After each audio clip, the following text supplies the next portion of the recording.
비대면으로 예배를 드리는 것이 근간에 벌써 5주째가 되었습니다.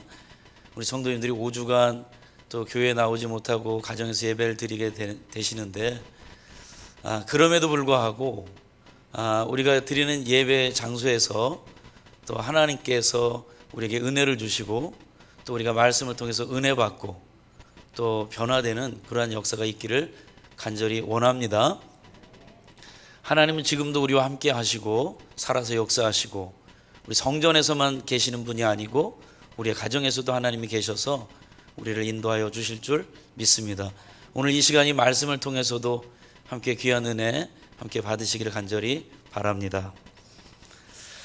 누군가가 우리에게 당신은 무엇을 믿습니까? 이렇게 물어본다면 저는 하나님을 믿습니다. 이렇게 대답을 하겠죠. 그러면 그분이 또 그렇게 물어볼 거예요. 하나님은 어떤 분이십니까?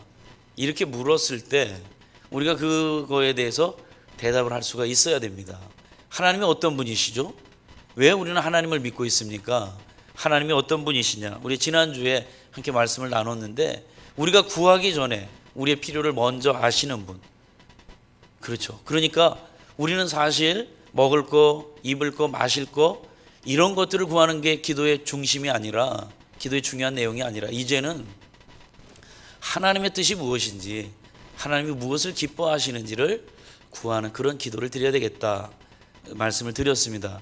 두 번째는 더 좋은 것 주시는 분이 우리 하나님이시다 이렇게 말씀을 드렸죠. 사실 우리가 계획하고 준비하고 추진했던 것들이 제대로 이루어지지 않았을 때, 내가 꿈꾸었던 것들이 이루어지지 않았을 때 얼마나 실망합니까? 얼마나 좌절합니까? 그러나 그 자리에서 우리가 또 한번 하나님을 생각하는 거예요. 하늘을 바라보면서 하나님은 더 좋은 거 주시는 분이지, 우리가 좌절하고 절망하지 말고 끝까지 또 하나님을 의지하고 기도할 수 있으면 좋겠습니다.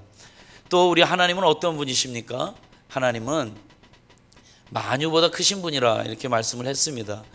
우리가 문제가 너무나도 커서 이 문제 앞에 정말 어쩔 수가 없어, 정말 사방이 우겨싸움을 당하는 그런 상황 가운데 놓여있다 할지라도 우리 하나님은 그 문제보다도 크신 분, 이 믿음이 있을 때 우리는 그 문제를 극복하게 될 줄로 믿습니다. 또 하나님은 어떤 분이십니까? 하나님은 아버지이십니다. 우리의 아버지, 우리 아버지. 어버이 친, 한문 이렇게 얘기하면서 정말 부모가 어떤 심정으로 자식들을 바라보는지, 우리 하나님은 우리를 어떻게 생각하고 어떻게 바라보시는지 우리가 그렇게 말씀을 통해서, 예수님의 말씀을 통해서 함께 살펴봤습니다. 이분이 하나님이세요. 우리가 하나님에 대해서 제대로 알아야 온전한 믿음으로 이룰 수 있겠죠. 이 믿음을 가졌다고 생각해 봅시다. 그렇다면 여러분, 이제 우리는 어떻게 믿어야 합니까? 어떻게 믿어야 합니까? 오늘 이 말씀을 가지고 우리가 함께 나누게 될 텐데, 어떤 믿음이 제대로 믿는 거냐, 어떤 믿음이 참된 믿음이냐, 오늘 이 말씀을 함께 나누어 봤으면 좋겠고요. 오늘 이 말씀이 끝나고 난 뒤에 제대로 된 믿음이 이거구나 우리가 알아서 이제 제대로 된 믿음으로 한 걸음 내딛고 또 결단하고 변화되는 그러한 시간들이 되기를 간절히 바랍니다. 참된 믿음인지 아닌지의 여부가 있습니다. 그 여부는 순종하느냐 순종하지 않느냐입니다. 참된 믿음의 여부, 순종하느냐 순종하지 않느냐입니다. 그렇다면 이 순종이 과연 어떠한 순종이냐, 이 순종이 오늘 두 가지 말씀을 드릴 텐데, 첫 번째는 하나님의 말씀에 대한 순종입니다. 하나님의 말씀에 대한 순종. 여러분, 하나님의 말씀 속에 들어있는 그 내용들, 이거는 제품 사용 설명서와 같습니다. 어떤 제품을 사든지 그 제품에 사용 설명서가 꼭 들어있어요. 그러면은 우리가 그 설명서를 제대로 읽고 그 설명서대로 그 제품을 사용합니다. 왜 그렇죠? 그 제품을 잘 아는 사람은 제품을 만든 사람이고, 그 만든 사람이 제품에 대해 설명을 했기 때문에 그거를 잘 봐야 돼요. 그래야 그 제품을 최대한 효율적으로 사용할 수 있고 가치 있게 사용할 수 있는 거예요. 내가 그 제품의 설명서 보지 않고 이 제품은 이렇게 사용하면 되겠구나 생각하고 대충 사용하면 그 제품이 가지고 있는 모든 것들을 누리지 못하는 거예요. 제가 전에 그 본그 스타렉스 새로운 차를 구입을 해가지고 이제 전에 교회에서 이제 타게 됐어요. 타게 됐는데 이 차가 이제 새로 사가지고 타다 보니까 뭐 고장 날 거 별로 없고 아주 뭐 신나게 잘 타고 다녔어요. 근데 어느 날 보니까 계기판에 등이 하나가 뜨는 거예요. 근데 이 등을 내가 한번 보지도 못했던 그런 등이에요. 혹시 저런 등이에요. 저런 등 혹시 아세요? 이 등이 이게 왜지? 제가 생각을 하고서 야, 이거 차가 산 지 얼마 안 되는데 이 등 이런 거 뭐 별 문제가 없겠지 하고 새벽 기도를 나가기 위해서 타고 왔단 말이에요. 그런데 새벽 기도 끝나고 나서 와 보니까 차 바퀴에 바람이 팍 빠져 있는 거예요. 저게 바람 빠지는 거, 타이어 공기압에 이상이 있을 때 표시가 나는 그거예요. 저는 그걸 못 봤었어요. 그런데 저 표시가 된 거를 그냥 차 산 지 얼마 안 됐으니까 고장은 없겠지 생각하고 탔다가 그 차를 그냥 그대로 놓고 걸어가서 집으로 갈 수밖에 없었어요. 그리고 카센터에 전화해가지고 차 타이어 바람 좀 넣어달라고 그렇게 요청을 했습니다. 제가 만약에 그 등이 켜졌을 때 그 등이 무슨 의미가 있지라고 차 박스 안에 들어있는 매뉴얼이 있어요. 그 매뉴얼을 보고 계기판에 경고등 한번 찾아서 봤으면은 별 문제 없었을 텐데 그냥 대충 지나쳤어요. 그냥 나는 차를 운전 계속했던 사람이고 별 문제 없겠지 생각했더니 어려움을 당했던 거예요. 여러분, 인간을 창조하신 분은 하나님이세요. 이 하나님께서 우리를 너무나도 잘 아세요. 나보다도 나를 더 잘 아시는 분이 하나님이세요. 만드셨기 때문에. 근데 그 하나님께서 우리가 이 땅 가운데서 어떻게 살면 복되게 사는 건지 그 말씀을 설명서 같이 다 담겨서 우리에게 주셨어요. 그게 하나님의 말씀 성경입니다. 그렇다고 한다면 내가 이 땅 가운데서 잘 살려면 하나님의 말씀 잘 살펴야죠. 그 말씀 살펴가지고 하나님이 이렇게 할 때 잘 살 수 있구나, 복되게 살 수 있구나, 이렇게 하면 풍성한 축복 받는구나 라고 알고 그 말씀대로 살아가면 될 텐데 우리가 그렇게 살지 않아요. 경험으로 살려고 그래요. 상식으로 살려고 그러고 저 옆에 있는 분 얘기를 듣고 살려고 합니다. 믿음은 바로 하나님은 나를 창조하셨고 하나님은 나를 더 잘하셔서 내게 대해 복된 길을 인도하시는데 그 말씀이 성경이야. 이렇게 말씀하시는 걸 그대로 믿고 말씀에 순종하는 삶, 이게 믿음입니다. 이게 온전한 믿음입니다.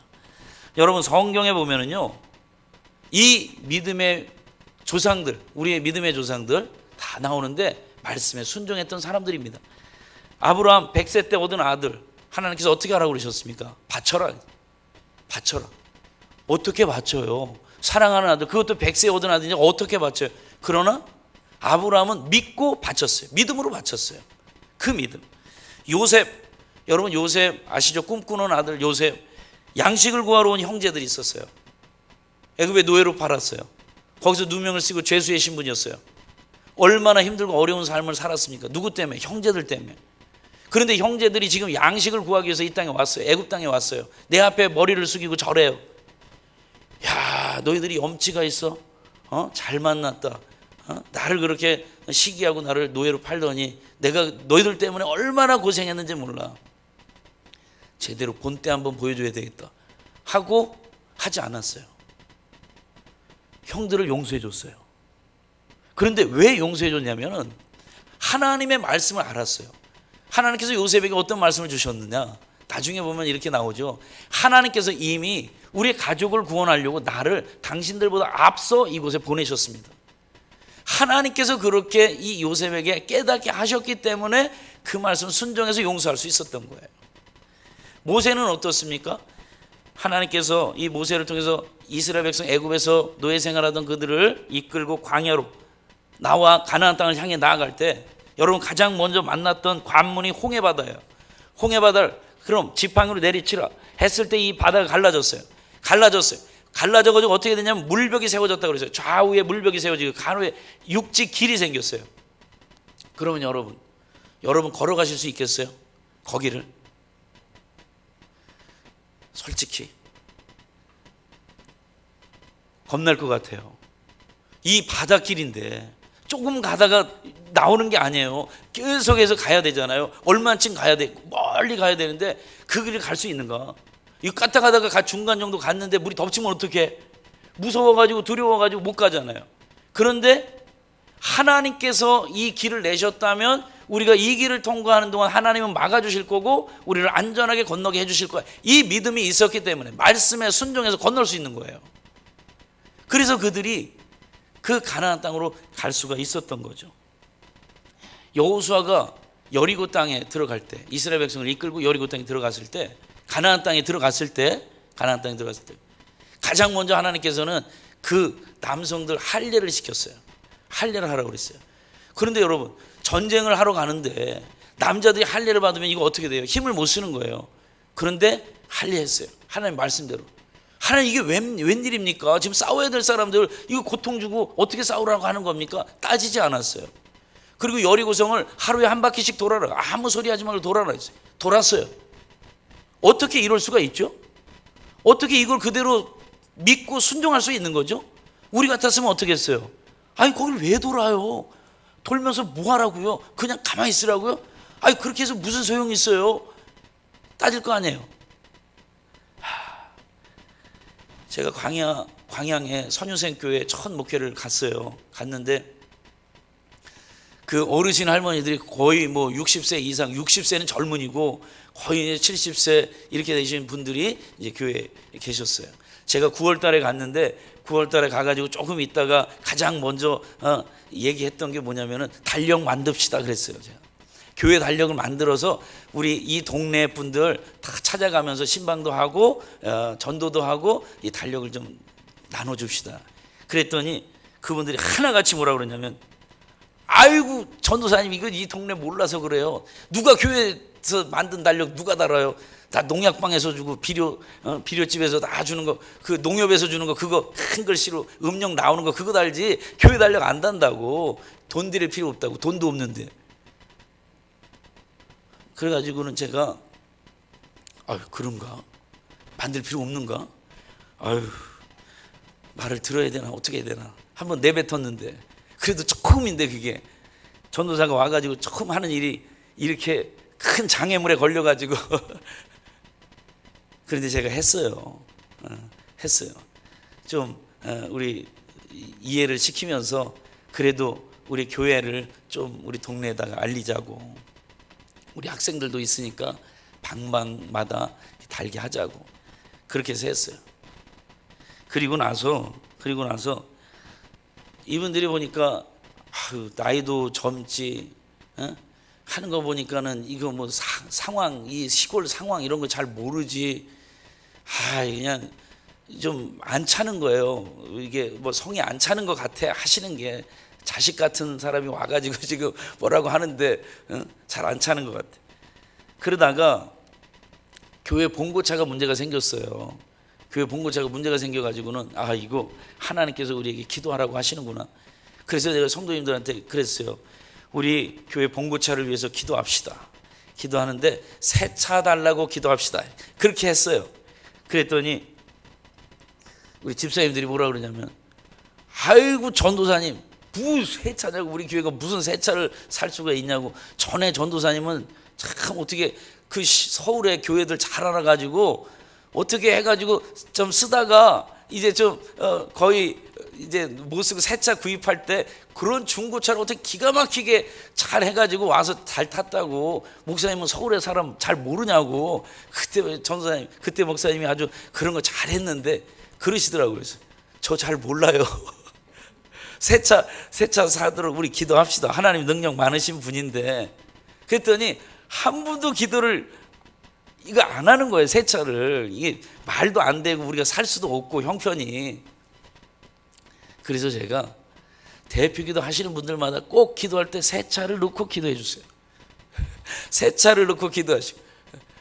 그렇게 하니까 억지로 그냥 새 차 달라고 기도를 이렇게 하셨는데 정말로 새 차를 구입했어요. 근데 참 사사건건 계속 반대하는 거야. 이건 일이 안 되는 거예요.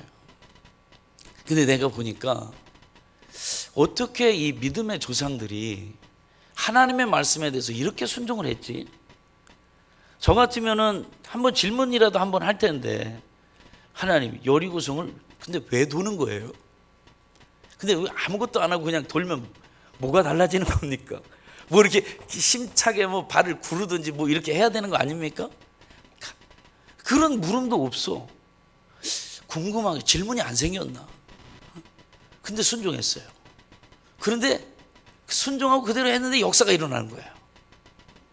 그러면은 그 사람들의 그 마음 가운데는, 야, 하나님께서 인도해 주시는구나. 그러면 우리는 하나님의 말씀대로 하면 되는구나. 그러면 역사가 일어나는구나. 경험이 쌓이잖아요. 믿음이 커지는 거예요. 믿음이 커져. 더 큰 일도 할 수가 있는 거죠. 다윗, 사울을 죽이지 않았어요. 자기를 죽이려고 쫓아왔는데, 정말 사울을 죽일 수 있는 절호의 찬스가 있는데도 죽이지 않았어요. 그건 하나님이 나에게 말씀하신 게 아니야. 죽이지 않았어요. 내가 이 사람을 죽이면 나 두 발 뻗고 잘 수 있는데 죽이지 않았어요. 순종한 거예요. 순종. 성전 짓지 말아라. 짓지 않았어요. 짓고 싶어. 모든 게 다 갖춰져 있어. 능력 있어. 그런데 짓지 말아라. 짓지 않았어요. 이거 얼마나 힘들어요? 이 말씀에 순종하는 게 얼마나 힘들어. 그러나 자기 고집 다 꺾었어요. 순종했어요. 예수님 십자가 져라. 정말 이 잔을 내게서 지나가게 해주세요. 그러나 하나님의 뜻대로 하세요. 그리고 십자가를 지셨어요. 말씀에 순종하는 것, 이게 믿음입니다. 하나님의 말씀에 대해서 순종하는 것. 나보다 나를 더 잘 아시기 때문에 내게 이 말씀을 들려주셨다면, 내가 이 말씀대로 믿고 순종하면 하나님이 내게 역사하시겠지. 이 믿음 가지고 우리 살아가는 거예요. 이게 믿음입니다. 이 사람이 정말 제대로 된 믿음이 있느냐 없느냐, 말씀에 대해 순종하는지 보면 알 수 있습니다. 무슨 일을 여러분 결정하실 때 하나님의 말씀이 정말 듣기에 고통스러워, 정말 괴로워, 이 말씀대로 하자니 힘들고 안 하자니 고통스럽고 괴롭고, 그때 여러분 순종하는 삶을 결단하시기를 바랍니다. 절대로 손해보는 삶으로 하나님이 우리를 인도하지 않으십니다. 하나님은 반드시 우리의 순종에 맞는 응답 하나님 허락하여 주실 줄 믿습니다. 여러분, 이 말씀을 내 임의대로 취사선택하는 거 아니에요. 하나님의 말씀인데 이거는 내가 받아들이고 오케이, 이거는 싫어, 안 해. 여러분, 이것이 무슨 순종입니까? 이거는 순종이 아니에요. 하나님의 말씀에 순종하는 삶을 살기로 여러분 결단하세요. 결단하세요. 그것이 엄청난 결단입니까? 따지고 보면 그거는 정말 편한 거예요. 나 하나님 말씀대로 살기로 했어. 얼마나 편해. 내가 고민하지 않아도 돼. 하나님 뭐죠? 어떻게 하면 되죠? 말씀에 나와 있어. 그대로 순종해. 그럼 되는 거잖아요. 여러분, 이 믿음을 어떻게 믿어야 합니까? 첫 번째, 말씀에 순종하는 믿음 되자. 여러분, 이거를 결단하시기를 바랍니다. 두 번째는 내게 주어진 상황에 대한 믿음입니다. 내게 주어진 상황에 대한 믿음. 이게 무슨 말이냐면, 지금 내가 어떤 상황에 처해 있든지 이 상황은 하나님께 내게 주신 것이다 라고 하는 것을 믿는 거예요. 그러니까 입으로는 천지를 지으신 하나님, 인생의 주관자 되시는 하나님, 이렇게 우리가 입술로는 고백을 하면서도 이 상황에 대해서는 그걸 받아들이질 못하는 거예요. 그리고 이 상황을 배척해. 그리고 내게 이런 상황은 용납이 안 되는 거예요. 내가 하나님을 믿는데도 왜 이런 어려운 상황이 나한테 찾아오는 거야? 받아들일 수가 없어서 신앙의 자리를 떠난다면, 예배 자리를 떠난다면 안타까운 일입니다. 찬송가 384장에 여러분, 우리의 찬송가 384장에 나의 갈 길 다가도록 예수 인도하시니 내 주 안에 있는 공의를 어찌 의심하리요. 믿음으로 사는 자는 하늘 위로 받겠네. 무슨 일을 만나든지 만사형통하리라. 여러분, 이 찬송가 아시죠? 만사형통하리라. 만사형통하리라. 이 찬송가는 화니 크로스비라고 하는 여사님이 작사한 찬송가예요. 그런데 이 화니 크로스비라고 하는 분이 앞을 못 보셔요. 이분은 1820년 뉴욕에서 태어났는데 태어난 지 6주 만에 불의의 사고로 시력을 잃었어요. 장님이 됐어요. 그런데 거기다가 이 사람이 태어나고 나서 1년 지났을 때 아버지가 돌아가셨어요. 정말 불우한 환경 가운데서 자라난 그러한 사람이었는데 이 사람이 밝은 성격을 잃어버리지 않았어요. 그런 어려운 환경 가운데서도. 그러면서 15살 되던 해에 맹인학교를 들어가게 돼요. 근데 이 맹인학교에 들어가면서 자기에게 문학적 재능이 있다는 것을 알게 됐어요. 그래서 그때부터 이분이 찬송시를 쓰게 되는데 무려 9,000여 개의 찬송시를 쓰게 돼요. 지금 우리가 사용하고 있는 찬송가에도요, 환희 크로스비가 작사한 찬송이 무척 많아요. 제가 한번 들려드리면 31장에 찬양하라 복되신 구세 주 예수, 40장 찬송으로 보답할 수 없는, 176장 주 어느 때 다시 오실는지. 저 앞에 보십시오. 이 여러분이 아시고 여러분이 잘 부르는 정말 우리의 익숙한 찬송가들은 이분이 만든 거예요. 이분이 다 작사한 거예요.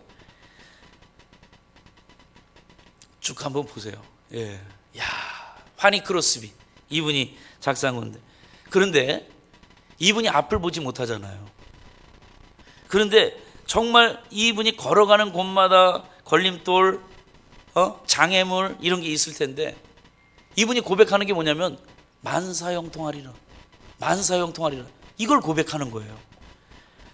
아니 도대체 장님이라고 앞을 바라보지 못하고 앞을 보지 못해서 모든 것이 깜깜한데, 그런데도 불구하고 이 모든 상황들을 하나님의 은혜로 받아들인 거예요. 이 상황을 받아들인 거예요. 은혜로 받아들였어요. 받아들이다 보니까 앞을 보고 있지는 못하지만 모든 게 만사형통으로 감사할 수 있었던 거예요.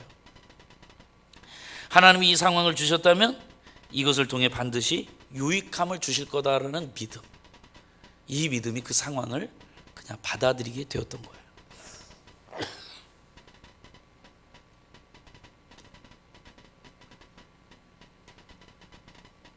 누군가가 이 환희 크로스비에게 이렇게 물었어요. 환희, 하나님께서 당신께 많은 은사를 주셨는데 거기에 한 가지만 더해서 당신의 두 눈을 볼 수 있게 해주셨다면 얼마나 좋았겠습니까? 이때 이 크로스비가 대답을 합니다.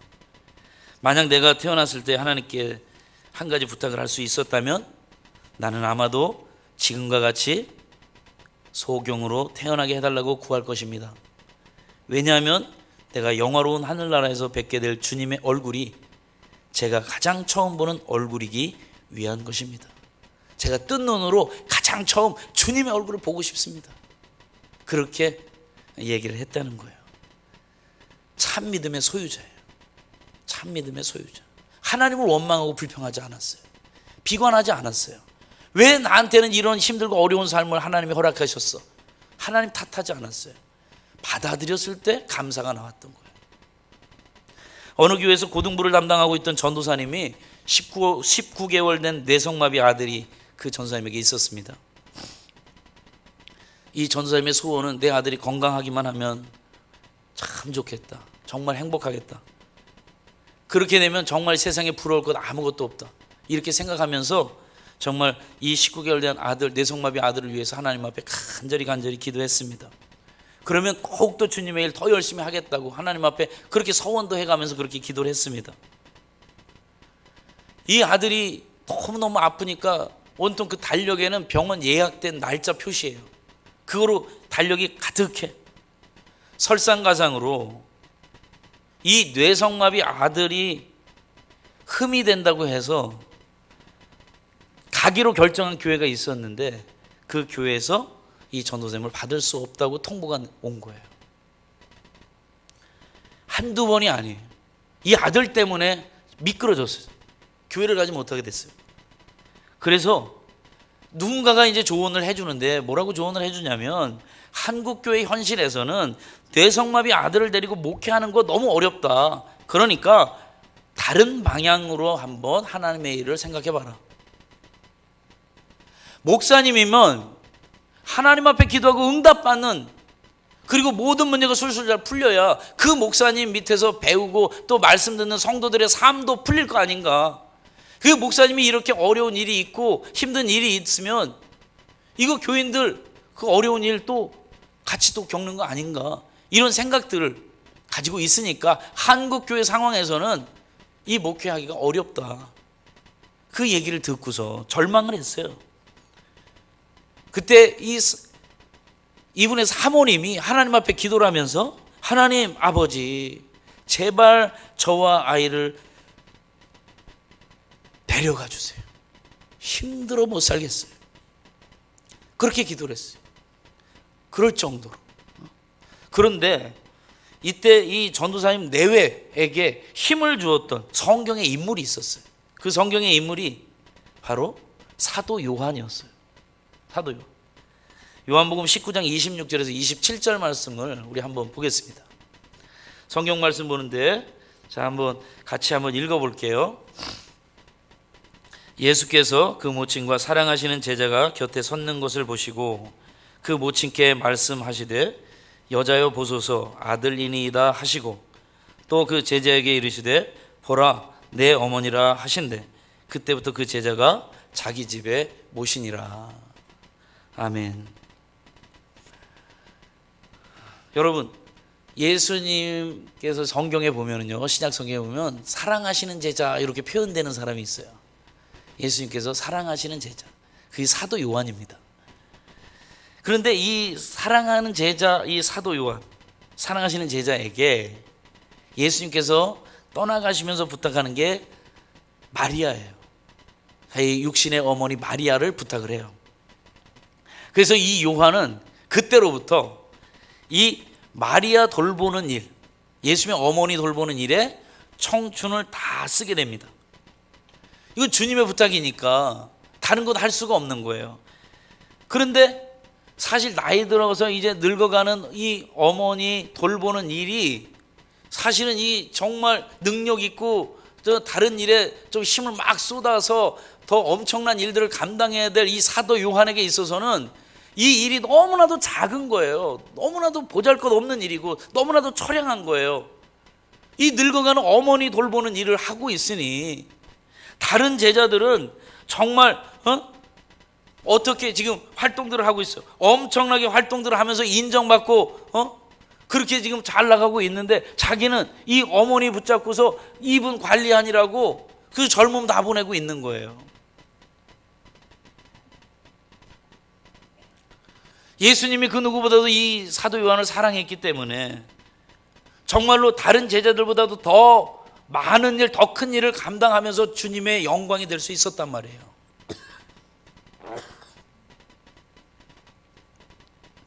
멋지게 사역을 감당할 수 있었죠. 그런데도 이 마리아 돌보는 일, 그것만 하게 된 거예요. 그런데 이분의 모습이 이 전도사님 네 분에게 힘이 되는 거예요.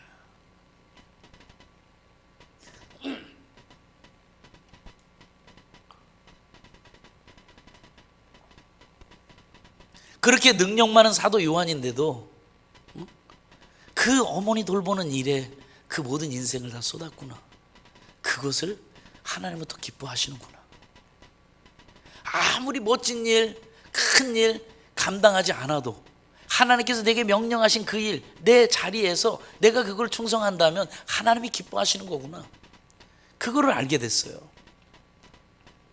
그러면서 이 전도사님 내외가 정말 울고 보채는 뇌성마비 아들, 이 아들 때문에 정말 너무나도 힘들고 너무나도 짐 같았는데 이 사도 요한을 생각하면서 이 아들을 보니까 이제는 더 이상 이 아들이 짐이 아니고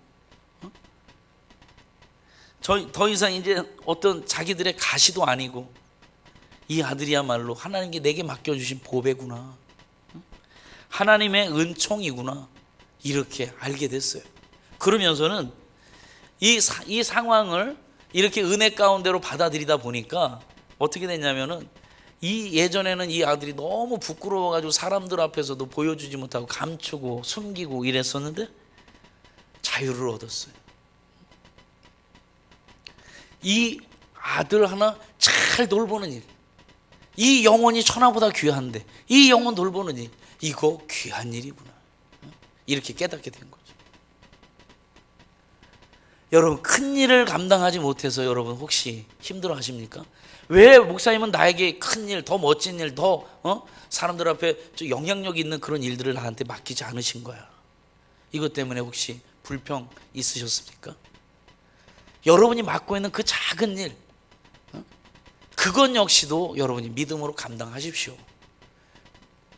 하나님은 그 일도 기뻐하십니다. 저희 어머니가 뇌출혈로 쓰러져서 수술을 받은 지 6년째 돼요. 지금은 이제 집에서 모시고 있어요. 하나님께 고쳐달라고, 회복시켜달라고 계속해서 기도했어요. 하나님, 우리 어머니가 회복이 되셔가지고 정말 말하고 또 음식도 씹어서 드시고 일어나서 걷고 하나님께 나와 예배드리고 찬송할 수 있도록, 그리고 사명 감당할 수 있도록 하나님 역사하여 주세요. 죽은 자도 살리시는 하나님, 능력으로 역사해 주세요. 그리고 그 기적을 간증하게 해주세요. 많은 사람들 앞에 하나님이 살아계시다는 걸 보여주게 해주세요. 그렇게 기도를 했어요. 그런데 지금도 누워 계세요. 1년을 기도하고 2년을 기도하고 3년을 기도해도 오히려 상황이 좀 더 안 좋아지셔가지고, 그전에는 말도 좀 하시고 걷기도 하면서 물리치료도 받고 재활치료도 했는데 지금은 그조차도 못하고 계시는 거예요. 수술 비용이, 간병 비용이 엄청나게 들었어요. 도대체 하나님 뜻이 뭡니까?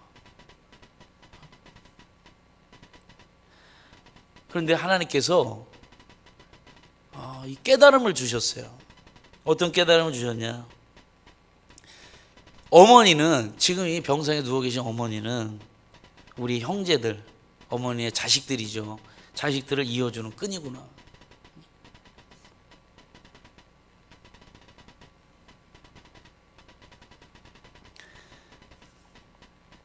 근데 어머니가 집에 오셔서 이제 계시니까 매 주일 저녁에 저희가 이제 같이 모여요. 따로 살지만 이 주일 저녁에는 같이 모여 같이 식사를 하면서 또 어머니 뵙고 어머니 위해서 같이 기도하고, 그리고 서로 안부도 묻고 서로 기도 제목도 나누고 그렇게 해요. 형제간이 서로가 바빠요. 각기 일들이 많아. 그런데 만약에 이 어머니가 살아계시지 않았다면 각기 바쁜 일 때문에 만나기도 어려웠을 거예요. 그런데 어머니가 살아계시니까 만나는 거예요. 만나니까 이 두 가족이 한 가족처럼 그렇게 지내는 거야. 하나님은 형제가 연합해서 함께 살아가는 걸 기뻐하시는구나.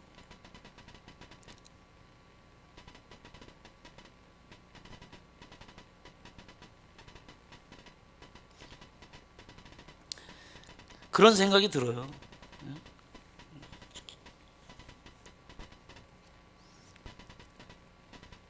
우리에게 이 상황을, 하나님, 나는 목사인데 왜 내 기도는 이렇게 응답이 되지 않습니까? 내가 목회를 어떻게 하겠습니까? 하나님, 사람들이 저 목사님 아무리 기도해봐요 자기 부모님 하나도 이렇게 기적적으로 일으키지도 못하시는데 목사님한테 기도 받아봐야 무슨 기적이 일어나겠어?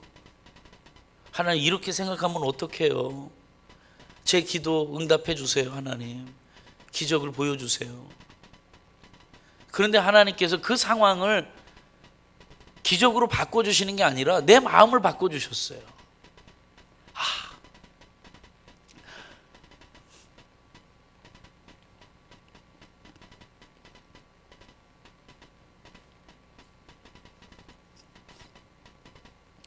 어머니가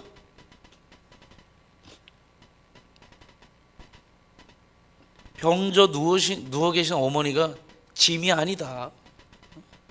오히려 이 어머니를 통해서 지금 우리들이 더 믿음 안에서 굳건하게 서고 있구나.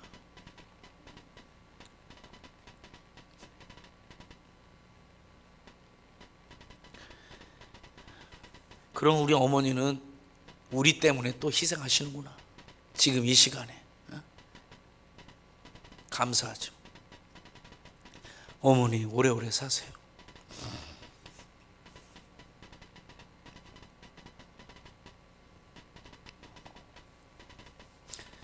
우리에게 상황이 바뀌지 않을 수 있어요. 정말 이 상황을 바꿔내기를 원해서 기도했는데 상황이 바뀌지 않을 수 있어요. 그렇다면은 하나님께서 우리에게 또 다른 길들을 주시는 거예요. 그러면 그것을 깨닫는 게 필요해요. 깨닫고 그 상황 속에서 받아들이고 감사할 수 있는 신앙. 여러분, 이 신앙이, 이런 믿음이 우리의 참된 믿음일 줄로 믿습니다. 기도가 응답되지 않았다고 해서 그 순간에 박차고 일어나가서 떠나가는 것이 아니고 그 상황 속에서 하나님의 뜻이 뭔지를 묻고 그걸 받아들일 수 있는 믿음, 그게 바로 순종의 믿음입니다. 사랑하는 성도 여러분, 우리 어떻게 믿어야 됩니까? 어떤 믿음이 참된 믿음입니까? 참된 믿음은 순종하느냐 순종하지 않느냐, 이거에 따라서 분별할 수 있다고 그렇게 말씀을 드렸어요. 말씀에 대해서 순종하는 거예요. 그 다음에 내가 지금 처한 상황에 대해서 순종하는 거예요. 하나님께서 이 상황을 나에게 허락하셨다, 이 상황에 대해서 순종하는 것, 이것이 참된 믿음이라고 말씀드렸습니다. 그렇다면 이러한 믿음이 있다면, 말씀에 대해서 순종하고 상황에 대해서 순종한다면, 이 믿음은요 다른 사람 눈에 보이게 되어 있습니다. 다른 사람 눈에 보이는 거예요. 마태복음 8장 5절 이하에 보면 백부장에 대한 말씀이 나와요. 이 백부장이 예수님을 찾아와 간청을 하는데요, 마태복음 8장 5절에서 10절 말씀입니다. 앞에 화면이 준비됐으면 보여주시고, 아니면 여러분 성경을 좀 찾아서 우리 함께 보겠습니다. 마태복음 8장 5절에서 10절 말씀입니다. 예수께서 가버나움에 들어가시니 한 백부장이 나와 간구하여 이르되 내 하인이 중풍병으로 집에 누워 몹시 괴로워하나이다. 이르시되 내가 가서 고쳐주리라. 백부장이 대답하여 이르되 주여, 내 집에 들어오심을 나는 감당하지 못하겠사오니 다만 말씀으로만 하옵소서. 그러면 내 하인이 낫겠사옵나이다. 나도 남의 수하에 있는 사람이요 내 아래도 군사가 있으니 이더러 가라 하면 가고 저더러 오라 하면 오고 내 정도로 이것 하라 하면 하나이다. 예수께서 들으시고 놀랍게 여겨 따르는 자들에게 이르시되 내가 진실로 너희에게 이르노니 이스라엘 중 아무에게서도 이만한 믿음을 보지 못하였느니라. 보지 못하였노라. 아멘, 아멘. 예수님께서 이 백부장이 청하는 거를 듣고서 오케이, 내가 가서 고쳐줄게, 가서 기도해 줄게 했는데, 백부장이 예수님을 만류하는 거예요. 오실 필요 없습니다. 저도 종을 부리는 사람으로서 명령만 하십시오, 말씀만 하십시오. 그럼 그대로 될 줄로 믿습니다. 우리 집 하인 나을 것입니다. 이 말 듣고 예수님께서 이 백부장의 믿음을 눈으로 확인하셨어요. 눈으로 확인하셨다고. 여러분, 우리는 알고 있습니다. 누가 진실된 그리스도인이고 누가 진실된 그리스도인이 아닌지 우리는 알아요. 교회 다니는 사람만 알까요? 아닙니다, 여러분. 교회 다니지 않는 사람도요, 저 사람이 진짜 믿음인지 진짜 믿음이 아닌지 알아요. 왜요? 보이니까. 그 믿음이 보이니까요. 그 믿음이 있다면 보여지거든요. 믿음은 눈에 보여요. 우리의 믿음이. 그렇다면은 우리가 다른 사람의 믿음을 보듯이 다른 사람도 역시 나를 보겠구나, 이거를 알아야 돼요. 다른 사람의 눈에 내가 지금 보이고 있어요. 우리가 진짜 그리스도인지 아닌지 그것을 보고 있다. 우리가 어떤 모습으로 평가되는지 여러분 그거 생각하는 여러분들에게 간절히 바랍니다. 먼저는 가정에서요. 비대면으로 예배 드리잖아요. 그러면 이 상황 속에서 우리 어머니, 우리 아버지는 어떻게 예배하는가 자식들은 보고 있어요.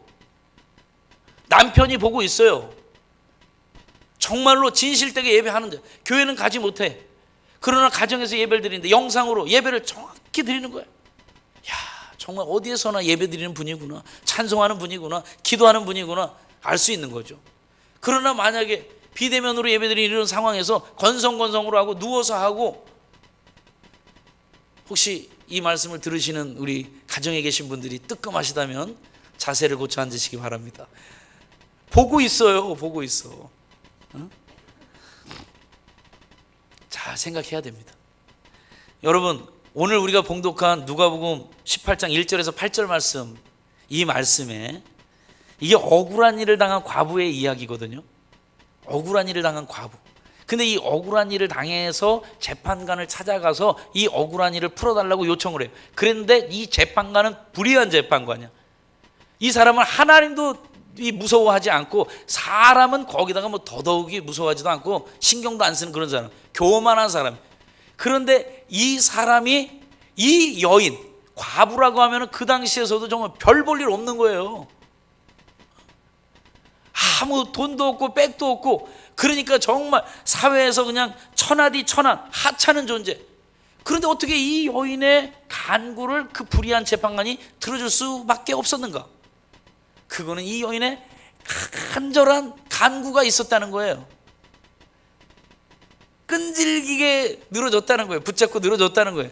그러니까 이 불의한 재판관이, 아유, 이 사람 이거 해결해 주지 않으면 내가 고생해, 내가 힘들어, 그래서 들어줬다는 거예요.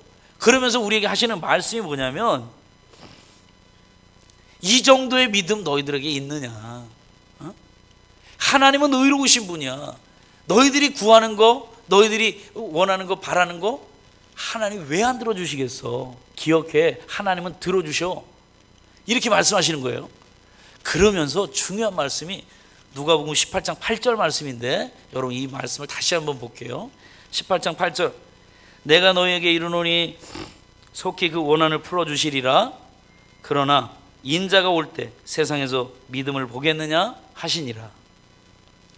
인자가 올 때에 세상에서 믿음을 보겠느냐 하시니라. 이 말씀이 무슨 말씀이냐면은, 이 끈질긴 믿음, 이 과부와 같은 끈질긴 믿음을 이 땅에서 얼마나 찾을 수 있겠느냐. 다시 말해서 뭐냐면, 이런 끈질긴 믿음은 세상에서 찾아볼 수 없을 거야, 이 말씀이에요. 이 누가복음을 쓸 당시에 그 상황이 어떤 상황이었냐면은, 정말 그 당시에 예수 믿는 사람들이 믿음을 포기할 정도로 심한 환난과 핍박을 받는 상황이었단 말이에요. 그 상황 가운데서 힘들고, 믿는 게 힘들어, 믿는 게 고통스러워. 그럼에도 불구하고 믿음 포기하지 마라. 주님은 우리의 모든 원한을 다 들어주실 분이다 라고 하는 이 말씀을 들려주셔요. 불의한 재판관도 그렇게 들어주는데 하나님은 반드시 들어주신다 했지만, 이 상황에 못 견뎌가지고 이 믿음을 포기하고 떠나가는 사람들이 많을 것이다라는 얘기예요. 사람들은 우리의 믿음을 보고 있죠. 비대면으로 예배드리는 가운데 우리 교회가 지금 5주째 교회 와서 예배드리지 못하고 있는 가운데 있어요. 정말 우리 성도님들이 믿음 생활 잘하고 있는지, 정말 그들이 그 삶의 자리에서 어떻게 신앙으로 서고 있는지 걱정이 됩니다. 그런데 여러분, 이러한 상황 속에서도 정말 가정에서 가족과 함께 믿음으로 예배할 수 있는가? 제가 중고등부를 맡고 있는데요, 중고등부 학부모님들한테 제가 오늘 이제 꼭 우리 자녀분들과 함께 11시 예배 함께 드려주세요. 그리고 자녀들이 11시 예배 함께 드려달라는 건 그 시간까지 자는 자녀들이 있단 말이에요. 그러니까 깨워서라도 그 시간에 함께 예배 드려주세요. 그리고 하나 더 부탁합니다. 사진 찍어서 올려주세요. 제가 그렇게 부탁을 했어요. 그랬더니 사진을 탁탁탁탁탁 찍어서 올려주시는데 보기가 너무 좋은 거야. 가족이 함께, 아버지와 딸이 같이 예배드리고, 이 엄마 아빠가 자녀들과 함께 예배드리고, 이런 모습이 있어요. 그 뒤에는 한성호 목사님이 말씀 전하시는 화면이 떠 있고, 자녀들이 어머니의 믿음, 아버지의 믿음을 보는 거예요. 그전에는 각기 자녀들은 학생부 예배 드렸고 어머니는 어른 예배 드렸고 해서 같이 예배 드리는 걸 못 봤지만, 지금 이 상황에서는 온 가족이 함께 예배를 드리잖아요. 그러니 얼마나 좋습니까? 자녀들이 그 믿음을 보는 거죠. 세상 사람들도 교회 안 가는 우리들 이제 믿음 생활 어떻게 하지? 보니까 이 사람이 집에서 화면을 통해, 영상을 통해 예배 드려. 야, 저 사람 진짜 믿음이구나. 세상 사람들도 보게 되겠죠. 내가 원치 않은 상황에 처하게 됐어요. 내 계획이 어그러졌어요. 정말 힘들고 어려워요. 그럼에도 불구하고 내가 끝까지 하나님의 말씀에 순종하고 이 상황을 받아들인 이 순종, 이걸로 내가 살아가고 있는가? 그러면서 우리들의 믿음이 남에게 보이고 있는가? 사랑하는 성도 여러분, 우리가 정말 하나님을 믿는다면 내 삶 자체가 신앙이 되도록, 그리고 내 믿음이 다른 사람들 눈에 보이는 그러한 성도가 되도록 그렇게 우리 기도합시다. 그리고 믿음으로 정말 하나님을 기쁘시게, 하나님은 우리 믿음 있는 걸 너무나도 기뻐하신다고 그러시잖아요. 이 믿음 있는 거, 그러니까 우리가 하나님의 말씀에 순종하는 걸 얼마나 기뻐하시겠어요. 또 우리가 이 상황을 받아들이면서 감사하는 그 모습을 봤을 때 하나님이 얼마나 기뻐하시겠어요. 하나님의 우리의 믿음을 보시면서 기뻐하시는 하나님, 우리는 그 하나님의 자녀, 하나님께서 우리에게 무엇을 아끼시겠습니까? 사랑하는 성도 여러분, 오늘 또 헌신 예배를 드리는 라합 여성교회, 정말 믿음으로 하나님을 기쁘시게 하는 저와 여러분 모두가 되시기를 주님의 이름으로 축원합니다. 기도하겠습니다. 사랑의 하나님, 감사합니다. 오늘 주시는 이 말씀을 통해서 정말 어떻게 믿어야 될지 하나님 다시 한번 생각하고, 다 알고 있는 말씀이지만 하나님 이 시간 이 말씀을 다시 생각하면서 결단하기를 원합니다. 하나님, 말씀에 순종하겠습니다. 내가 처한 이 상황 가운데 불평하지 않고 하나님께서 주신 상황으로 받아들이고 순종하겠습니다. 그리고 감사하겠습니다. 하나님, 우리의 삶 가운데 함께하여 주시고 하나님 영광 받으시고 우리의 믿음을 통하여 기뻐하시는 하나님, 또 우리의 삶을 더욱더 풍성케 은혜 내려 주옵소서. 예수 그리스도의 이름으로 간절히 기도드립니다. 아멘.